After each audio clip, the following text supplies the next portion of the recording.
ਬਹੁਤ ਹੀ ਪਿਆਰੇ ਵਿਦਿਆਰਥੀਓ, ਸਵਾਗਤ ਹੈ ਤੁਹਾਡਾ ਇੱਕ ਵਾਰ ਫੇਰ ਤੁਹਾਡੇ ਆਪਣੇ ਇਸ ਐਜੂਕੇਸ਼ਨਲ YouTube ਚੈਨਲ ਤੇ। ਅੱਜ ਆਪਾਂ ਗੱਲ ਕਰ ਰਹੇ ਹਾਂ ਜਮਾਤ 7ਵੀਂ, ਵਿਸ਼ਾ ਹੈ ਤੁਹਾਡਾ ਸਮਾਜਿਕ ਵਿਗਿਆਨ ਦੇ ਜੋ ਤੁਹਾਨੂੰ ਟਰਮ 2 ਦੇ ਪੇਪਰ ਦੇ ਵਿੱਚ 3 ਅੰਕਾਂ ਦਾ ਇੱਕ ਪੈਰਾ ਆਏਗਾ ਜਿਹਨੂੰ ਅਸੀਂ ਬੋਲਦੇ ਹਾਂ ਸੋਰਸ ਬੇਸਡ ਕੁਐਸਚਨ। ਪੰਜਾਬੀ 'ਚ ਅਸੀਂ ਇਹਨਾਂ ਨੂੰ ਬੋਲਦੇ ਹਾਂਗੇ ਸਰੋਤ ਆਧਾਰਿਤ ਪ੍ਰਸ਼ਨ। ਤਾਂ ਇਹ ਜਿਹੜੇ ਪ੍ਰਸ਼ਨ ਆਉਣਗੇ ਤੁਹਾਨੂੰ ਇੱਕ ਜਿਵੇਂ ਪੰਜਾਬੀ ਇੰਗਲਿਸ਼ ਦੇ ਵਿੱਚ ਤੁਹਾਨੂੰ ਇੱਕ ਪੈਰਾ ਹੁੰਦਾ ਹੈਗਾ 5-7 ਲਾਈਨਾਂ ਦਾ, ਤੇ ਉਸ ਦੇ ਵਿੱਚੋਂ ਕੁਐਸਚਨ ਪੁੱਛੇ ਹੁੰਦੇ ਹੈਗੇ। ਪੈਰੇ ਦੇ ਵਿੱਚੋਂ ਪੜ੍ਹ ਕੇ ਆਪਾਂ ਉਹਨਾਂ ਕੁਐਸਚਨਾਂ ਦੇ ਉੱਤਰ ਦੇਣੇ ਹੁੰਦੇ ਹੈਗੇ। ਠੀਕ ਹੈ, ਤਾਂ ਬਿਲਕੁਲ ਸੇਮ ਤੁਹਾਨੂੰ ਇਸ ਵਾਰ SST ਦੇ ਵਿੱਚ ਵੀ ਆਏਗਾ। ਤੇ ਇਹ ਜਿਹੜੇ ਸਰੋਤ ਆਧਾਰਿਤ ਪ੍ਰਸ਼ਨ ਨੇ ਸਾਨੂੰ 2 ਪਾਠਾਂ ਦੇ ਨੇ। ਇੱਕ ਤਾਂ ਪਾਠ ਨੰਬਰ ਹੈ ਆਪਣੇ ਕੋਲ 16 ਤੇ ਇਸ ਦੇ ਨਾਲ ਇੱਕ ਪਾਠ ਹੈਗਾ ਆਪਣੇ ਕੋਲ 17, ਯਾਨੀ ਕਿ ਅਸੀਂ ਇਹਨਾਂ ਦੋਨਾਂ ਪਾਠਾਂ ਦੇ ਸਰੋਤ ਆਧਾਰਿਤ ਪ੍ਰਸ਼ਨਾਂ ਨੂੰ ਸਮਝਣਾਗਾ, ਕਿਵੇਂ ਇਹਨਾਂ ਨੂੰ ਹੱਲ ਕਰਨਾਗਾ। ਤਾਂ ਉਹ ਸ਼ੁਰੂ ਕਰ ਦਿਆਂਗੇ ਤੇ ਆਪਾਂ ਕੋਸ਼ਿਸ਼ ਕਰਾਂਗੇ ਇਸ ਵੀਡੀਓ ਦੇ ਵਿੱਚ ਹੀ ਤੁਹਾਡੇ ਪਾਠ ਨੰਬਰ 16 ਅਤੇ 17 ਦੀਆਂ ਜਿਹੜੀਆਂ ਸਲਾਈਡਸ ਆਈਆਂ ਨੇ ਉਹਨਾਂ ਨੂੰ ਆਪਾਂ ਹੱਲ ਕਰੀਏ। ਤਾਂ ਸਭ ਤੋਂ ਪਹਿਲਾਂ ਵੇਖਦੇ ਆਂਗੇ ਪਾਠ ਨੰਬਰ 16 ਦਾ ਜਿਹੜਾ ਪਹਿਲਾ ਪੈਰਾਗ੍ਰਾਫ ਪੜ੍ਹਦੇ ਹਾਂ ਆਪਾਂ। ਦੇਖੋ, ਦਿੱਲੀ ਸਲਤਨਤ ਕਾਲ ਦੌਰਾਨ ਭਗਤੀ ਲਹਿਰ ਦੇ ਕਾਰਨ ਹਿੰਦੀ, ਗੁਜਰਾਤੀ, ਮਰਾਠੀ, ਤੇਲਗੂ, ਤਮਿਲ, ਪੰਜਾਬੀ, ਕੰਨੜ ਆਦਿ ਖੇਤਰੀ ਭਾਸ਼ਾਵਾਂ ਦਾ ਵਿਕਾਸ ਹੋਇਆ। ਬਹੁਤ ਸਾਰੀਆਂ ਧਾਰਮਿਕ ਪੁਸਤਕਾਂ ਦਾ ਸੰਸਕ੍ਰਿਤ ਭਾਸ਼ਾ ਤੋਂ ਭਿੰਨ-ਭਿੰਨ ਖੇਤਰੀ ਭਾਸ਼ਾਵਾਂ ਵਿੱਚ ਅਨੁਵਾਦ ਕੀਤਾ ਗਿਆ। ਅਨੁਵਾਦ ਮੀਨਜ਼ ਟਰਾਂਸਲੇਟ, ਇੱਕ ਭਾਸ਼ਾ ਤੋਂ ਦੂਜੀ ਭਾਸ਼ਾ ਦੇ ਵਿੱਚ ਲਿਖਣਾ। ਸਮਾਂ ਬੀਤਣ ਨਾਲ ਹਿੰਦੀ ਅਤੇ ਫਾਰਸੀ ਭਾਸ਼ਾਵਾਂ ਦੇ ਸੁਮੇਲ ਨਾਲ ਇੱਕ ਨਵੀਂ ਭਾਸ਼ਾ ਉਰਦੂ ਹੋਂਦ ਦੇ ਵਿੱਚ ਆਈ। ਠੀਕ ਹੈ, ਹਿੰਦੀ ਤੇ ਫਾਰਸੀ ਭਾਸ਼ਾਵਾਂ ਤੋਂ ਮਿਲ ਕੇ ਉਰਦੂ ਭਾਸ਼ਾ ਹੋਂਦ ਦੇ ਵਿੱਚ ਆਈ। ਚੌਲ ਸ਼ਾਸਕਾਂ ਦੇ ਰਾਜਕਾਲ ਦੌਰਾਨ ਦੱਖਣੀ ਭਾਰਤ ਵਿੱਚ ਬਹੁਤ ਸਾਰੀਆਂ ਖੇਤਰੀ ਭਾਸ਼ਾਵਾਂ ਦਾ ਵਿਕਾਸ ਹੋਇਆ। ਸੰਸਕ੍ਰਿਤ ਵਿੱਚ ਲਿਖੀ ਗਈ ਰਾਮਾਇਣ ਦਾ ਕੰਬਨ ਨੇ ਤਮਿਲ ਭਾਸ਼ਾ ਵਿੱਚ ਅਨੁਵਾਦ ਕੀਤਾ, ਯਾਨੀ ਕਿ ਟਰਾਂਸਲੇਟ ਕੀਤੀ। ਠੀਕ, ਪੈਰਾ ਪੜ੍ਹ ਲਿਆ। ਤਾਂ ਪ੍ਰਸ਼ਨ ਵੇਖਦੇ ਹਾਂ ਇਹਦੇ ਵਿੱਚ ਆਪਾਂ ਕਿਹੜੇ ਕਿਹੜੇ ਹੈਗੇ। ਪਹਿਲਾ ਪ੍ਰਸ਼ਨ ਦੇਖੋ, ਦਿੱਲੀ ਸਲਤਨਤ ਕਾਲ ਦੌਰਾਨ ਕਿਹੜੀਆਂ ਖੇਤਰੀ ਭਾਸ਼ਾਵਾਂ ਦਾ ਵਿਕਾਸ ਹੋਇਆ। ਠੀਕ ਹੈ, ਅਗਰ ਤੁਸੀਂ ਪੈਰੇ ਨੂੰ ਧਿਆਨ ਨਾਲ ਪੜ੍ਹੇਗਾ ਤਾਂ ਪਹਿਲੀ ਲਾਈਨ ਦੇ ਵਿੱਚ ਸਾਡੇ ਕੋਲ ਉੱਤਰ ਆ ਜਾਏਗਾ, ਦਿੱਲੀ ਸਲਤਨਤ ਕਾਲ ਦੌਰਾਨ ਭਗਤੀ ਲਹਿਰ ਦੇ ਕਾਰਨ ਪੰਜਾਬੀ, ਹਿੰਦੀ, ਗੁਜਰਾਤੀ, ਮਰਾਠੀ, ਤੇਲਗੂ, ਤਮਿਲ, ਕੰਨੜ ਆਦਿ ਖੇਤਰੀ ਭਾਸ਼ਾਵਾਂ ਦਾ ਵਿਕਾਸ ਹੋਇਆ। ਤਾਂ ਇਹ ਸਾਡੇ ਕੋਲ ਪਹਿਲੇ ਪ੍ਰਸ਼ਨ ਦਾ ਉੱਤਰ ਹੈ। ਠੀਕ ਹੈ, ਬਿਲਕੁਲ ਸੌਖਾ ਸੀ।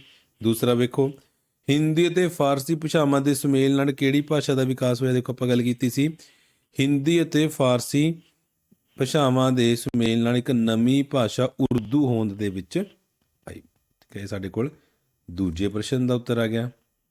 ਤੀਜਾ ਪ੍ਰਸ਼ਨ ਦੇਖੋ ਕੀ ਹੈ, ਕੰਬਨ ਨੇ ਤਮਿਲ ਭਾਸ਼ਾ ਵਿੱਚ ਕਿਸ ਗ੍ਰੰਥ ਦਾ ਅਨੁਵਾਦ ਕੀਤਾ। ਹਾਂਜੀ, ਕਿਹੜੇ ਗ੍ਰੰਥ ਨੂੰ ਟਰਾਂਸਲੇਟ ਕੀਤਾ ਸੀ ਵੀ? ਰਾਮਾਇਣ ਨੂੰ। ਸੰਸਕ੍ਰਿਤ ਵਿੱਚ ਲਿਖੀ ਗਈ ਰਾਮਾਇਣ ਦਾ ਕੰਬਨ ਨੇ ਤਮਿਲ ਭਾਸ਼ਾ ਵਿੱਚ ਅਨੁਵਾਦ ਕੀਤਾ। ਇਹ ਸਾਡੇ ਕੋਲ ਪ੍ਰਸ਼ਨ ਨੰਬਰ 3 ਦਾ ਉੱਤਰ ਹੈ। ਠੀਕ ਹੈ, ਤਾਂ ਸਰੋਤ ਆਧਾਰਿਤ ਪ੍ਰਸ਼ਨਾਂ ਨੂੰ ਹੱਲ ਕਰਨ ਦਾ ਇੱਕੋ ਇੱਕ ਢੰਗ ਹੈ, ਉਹ ਹੈ ਵੀ ਜਿਹੜਾ ਸਾਨੂੰ ਪੈਸੇਜ ਦਾ ਪੈਰਾ ਦਿੱਤਾ ਹੋਏਗਾ ਉਸ ਨੂੰ ਪਹਿਲਾਂ ਅਸੀਂ ਧਿਆਨ ਦੇ ਨਾਲ ਪੜ੍ਹਨਾਗਾ। ਪੈਰੇ ਨੂੰ ਪੜ੍ਹਨ ਤੋਂ ਬਾਅਦ ਆਪਾਂ ਪ੍ਰਸ਼ਨ ਹੱਲ ਕਰਨੇ, ਫਿਰ ਅਸੀਂ ਆਸਾਨੀ ਦੇ ਨਾਲ ਸਾਰੇ ਪ੍ਰਸ਼ਨਾਂ ਦੇ ਉੱਤਰ ਲੱਭ ਸਕਦੇ ਹਾਂਗੇ। ਠੀਕ ਹੈ, ਤਾਂ ਇਸੇ ਤਰੀਕੇ ਨਾਲ ਦੂਸਰਾ ਪੈਸੇਜ ਦੇਖੋ। ਇਹਦੇ ਵਿੱਚੋਂ ਮੈਂ ਹੁਣ ਪੈਰਾ ਨਹੀਂ ਪੜ੍ਹਾਂਗਾ ਕਿਉਂਕਿ ਮੈਂ ਆਲਰੇਡੀ ਪਹਿਲਾਂ ਪੜ੍ਹੀ ਸੀ, ਤੁਸੀਂ ਇਹਨਾਂ ਨੂੰ ਇੱਕ ਵਾਰ ਜ਼ਰੂਰ ਪੜ੍ਹਨਾਗਾ।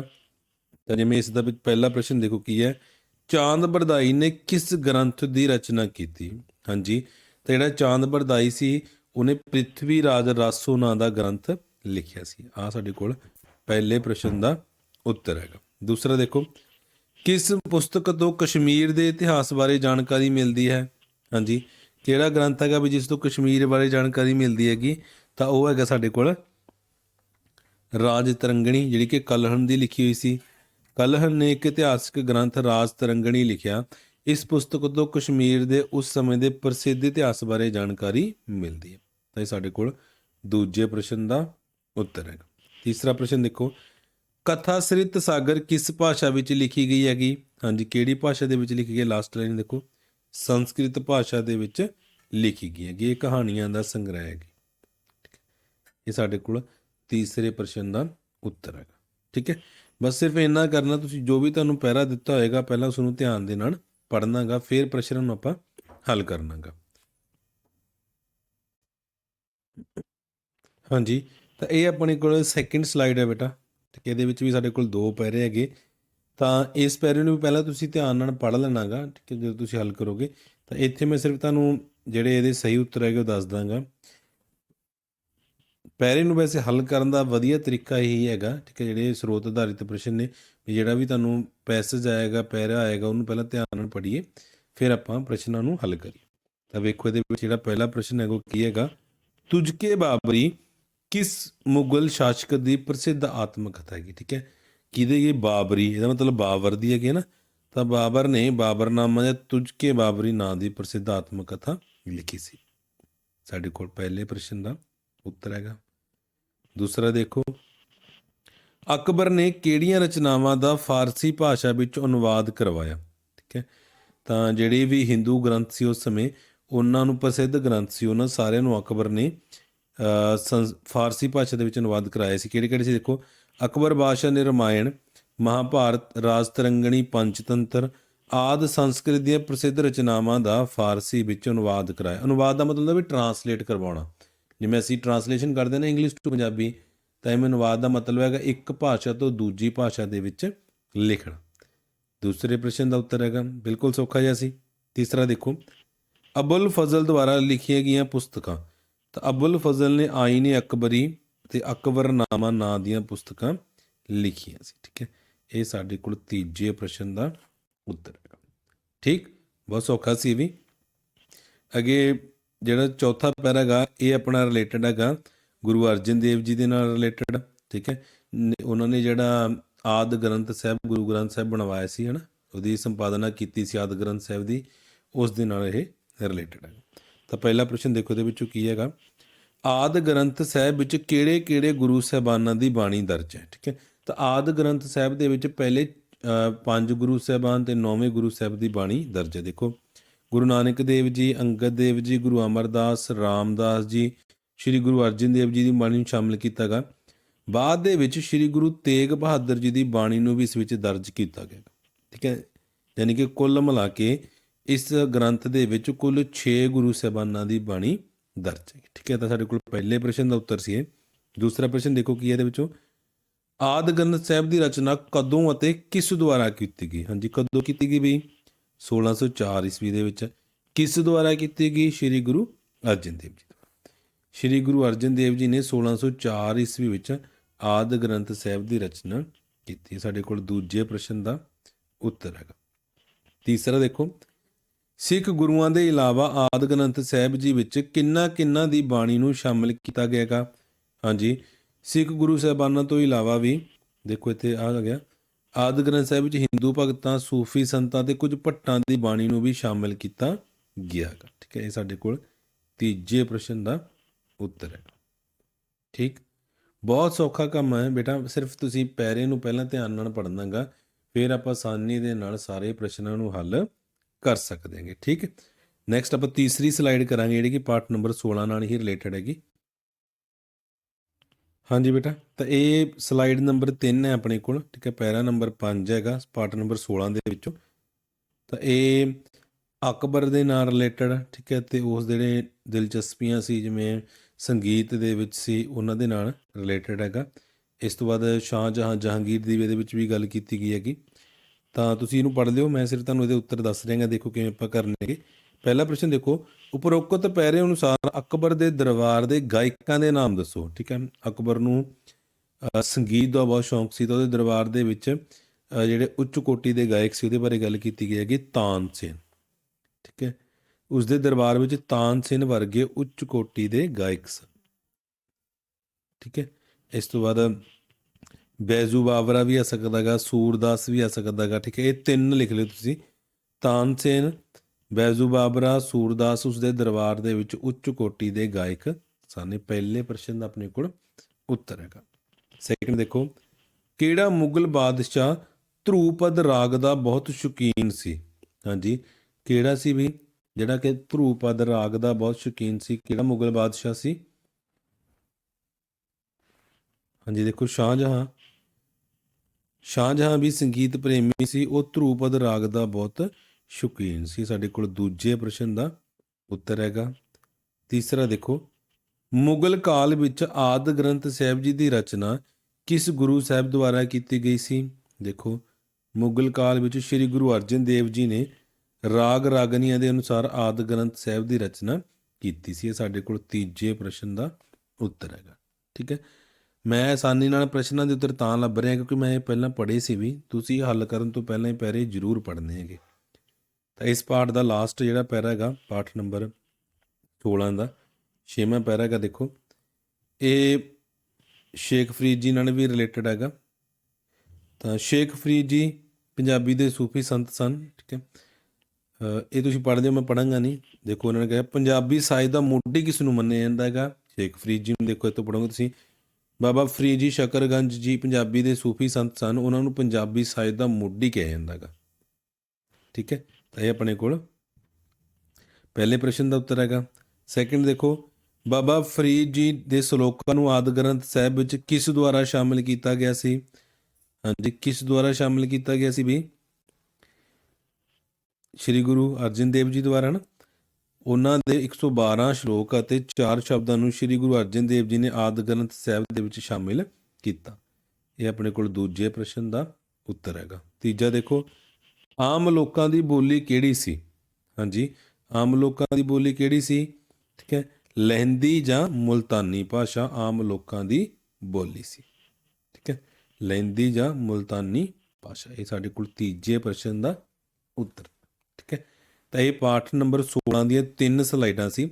ਪਾਠ ਨੰਬਰ 17 ਦੀਆਂ ਵੀ 2 ਸਲਾਈਡਾਂ ਨੇ, ਉਹ ਵੀ ਆਪਾਂ ਇਸੇ ਵੀਡੀਓ ਦੇ ਵਿੱਚ ਹੱਲ ਕਰ ਦਿਆਂਗੇ। ਤਾਂ ਇਸ ਤੋਂ ਬਾਅਦ ਪਾਠ ਨੰਬਰ 17 ਹੱਲ ਕਰਦੇ ਹਾਂ, ਉਹ ਦੇਖਦੇ ਹਾਂ। ਹਾਂਜੀ ਬੇਟਾ, ਤੇ ਪਾਠ ਨੰਬਰ 17 ਹੈ ਆਪਣੇ ਕੋਲ 18ਵੀਂ ਸਦੀ ਦਾ ਭਾਰਤ। ਇਸ ਦੇ ਵਿੱਚੋਂ ਵੀ ਮੈਂ ਪਹਿਲਾਂ ਪੈਰੇ ਪੜ੍ਹੇ ਸੀ ਧਿਆਨ ਦੇ ਨਾਲ, ਤਾਂ ਕਰਕੇ ਮੈਂ ਤੁਹਾਨੂੰ ਜਿਹੜੇ ਉੱਤਰ ਹੈਗੇ ਉਹ ਸਹੀ ਦੱਸ ਦਾਂਗਾ। ਪਰ ਤੁਸੀਂ ਪਹਿਲਾਂ ਪੈਰੇ ਪੜ੍ਹਨੇ ਆ ਪੁੱਤ, ਮੈਂ ਬਾਰ-ਬਾਰ ਤੁਹਾਨੂੰ ਕਹਿ ਰਿਹਾ ਕਿਉਂਕਿ 3 ਨੰਬਰ ਹੈਗੇ ਤੇ ਸਾਰੇ ਬੱਚੇ ਪ੍ਰਾਪਤ ਕਰ ਸਕਦੇ ਆਸਾਨੀ ਦੇ ਨਾਲ।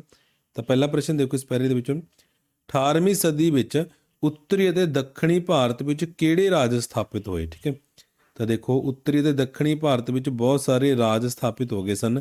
ਦੱਖਣੀ ਭਾਰਤ ਵਿੱਚ ਮਰਾਠਿਆਂ, ਹੈਦਰਾਬਾਦ ਤੇ ਨਿਜ਼ਾਮਾ, ਮਸੂਰ ਦੇ ਹੈਦਰ ਅਲੀ ਤੇ ਟੀਪੂ ਸੁਲਤਾਨ ਨੇ ਆਪਣੇ ਆਪਣੇ ਸੁਤੰਤਰ ਰਾਜ ਸਥਾਪਿਤ ਕਰ ਲਏ। ਇਹ ਗੱਲ ਕਰ ਰਹੀ ਵੀ ਦੱਖਣੀ ਭਾਰਤ ਦੀ। ਠੀਕ ਹੈ, ਇੱਥੋਂ ਤੱਕ। ਉੱਤਰੀ ਭਾਰਤ ਦੇ ਵਿੱਚ ਬੰਗਾਲ, ਅਬਧ, ਰੁਹੇਲਖੰਡ, ਮਥੁਰਾ ਤੇ ਪੰਜਾਬ ਵਰਗੇ ਨਵੇਂ ਰਾਜ, ਯਾਨੀ ਕਿ ਇੱਥੋਂ ਤੱਕ ਇਸ ਪ੍ਰਸ਼ਨ ਦਾ ਉੱਤਰ ਆਏਗਾ ਆਪਣੇ ਕੋਲ ਪਹਿਲੇ ਪ੍ਰਸ਼ਨ ਦਾ। ਠੀਕ ਹੈ, ਇਹ ਤੁਸੀਂ ਧਿਆਨ ਨਾਲ ਦੇਖਣਾ ਇਹਨੂੰ। ਸੈਕਿੰਡ ਦੇਖੋ, ਉੱਤਰੀ ਭਾਰਤ ਵਿੱਚ ਕਿਹੜੇ ਨਵੇਂ ਰਾਜਾਂ ਦੀ ਸਥਾਪਨਾ ਹੋਈ?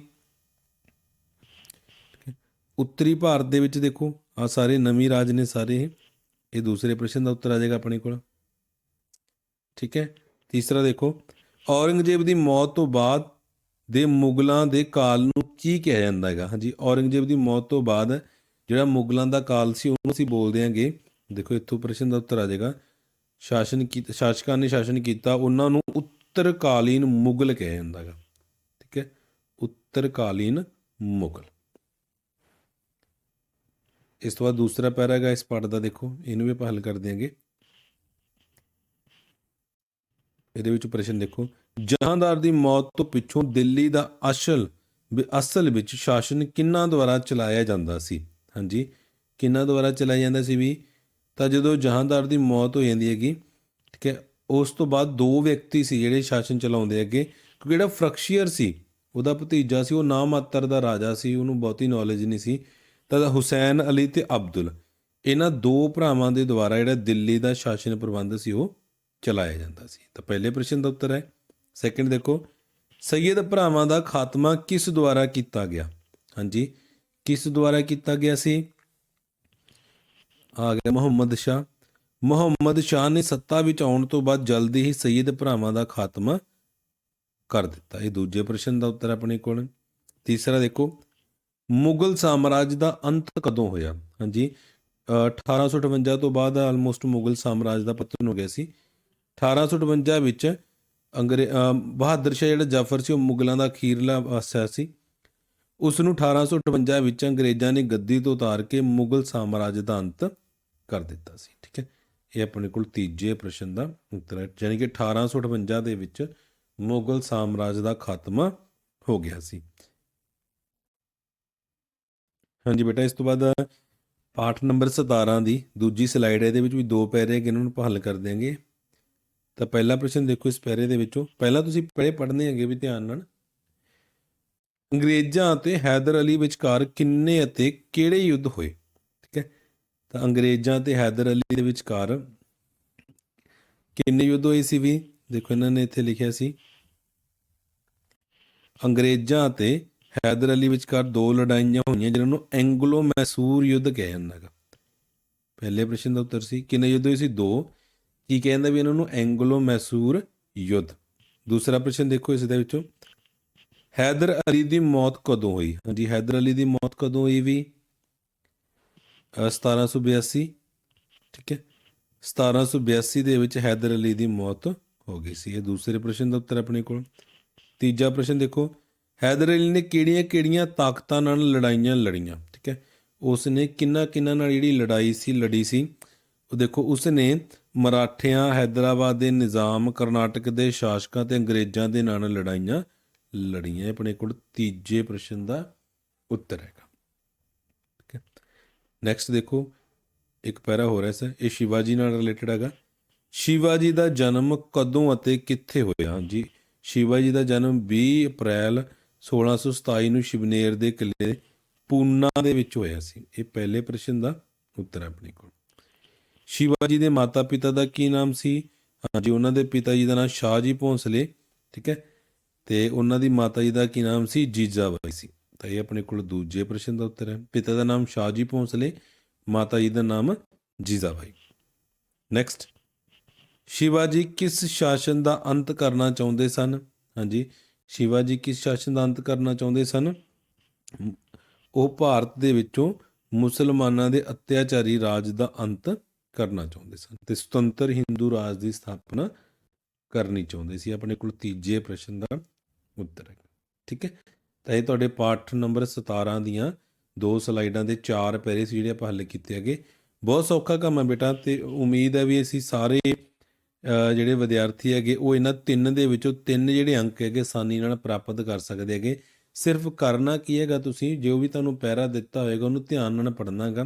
ਪੜ੍ਹਨ ਤੋਂ ਬਾਅਦ ਪ੍ਰਸ਼ਨਾਂ ਨੂੰ ਹੱਲ ਕਰਨਾ ਗਾ। ਬੜੀ ਆਸਾਨੀ ਨਾਲ ਅਸੀਂ ਪ੍ਰਸ਼ਨਾਂ ਦੇ ਉੱਤਰ ਲੱਭ ਸਕਦੇ ਹਾਂ। ਠੀਕ ਹੈ ਬੇਟਾ, ਓਕੇ ਜੀ, ਧੰਨਵਾਦ।